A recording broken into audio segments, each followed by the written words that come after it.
এই প্রচন্ড শীতের রাতে আম্মা জান আয়েশা রাদিয়াল্লাহু তাআলা আনহা উনি কাঁপতেন, আর এই কোরআন রিসিভ করতে যে বিষ্ণু ঈসা ইসলাম ঘামতেন। সুবহানাল্লাহ বলতে পারলেন না? এত কঠিন ছিল ওহি রিসিভ করা।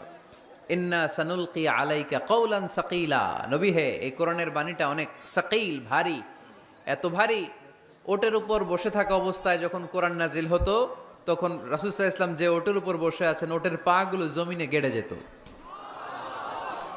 ঘোড়ার উপর বসে থাকা অবস্থায় কোরআন নাজিল হলে ঘোড়াটা দাঁড়ানো থেকে বসে যেত।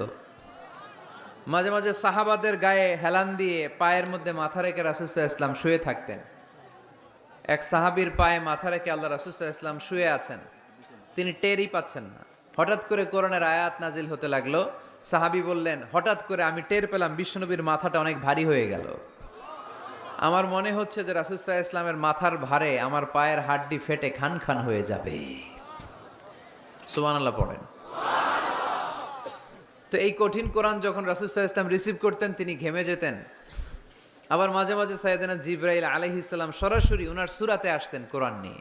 হেরা পর্বতে আর সিদরাতুল মুনতাহায় এই দুই জায়গায় আল্লাহ রাসূল সাল্লাল্লাহু আলাইহি ওয়াসাল্লাম সাইয়েদনা জিবরাইল আলাইহিস সালামের মূল আকৃতিতে ওনাকে দেখতে পেয়েছিলেন। মাঝে মাঝে স্বপ্ন যুগে আসতো এই ওহী। পর্দার আড়াল থেকে মেরাজের রাতে তিনি পেয়েছেন ওহী। মাঝে মাঝে ইউলকা ফি কুলুবি রাসূলিল্লাহ, আল্লাহ রাসূল সাল্লাল্লাহু আলাইহি ওয়াসাল্লামের অন্তরে ওহী ঢেলে দেয়া হতো।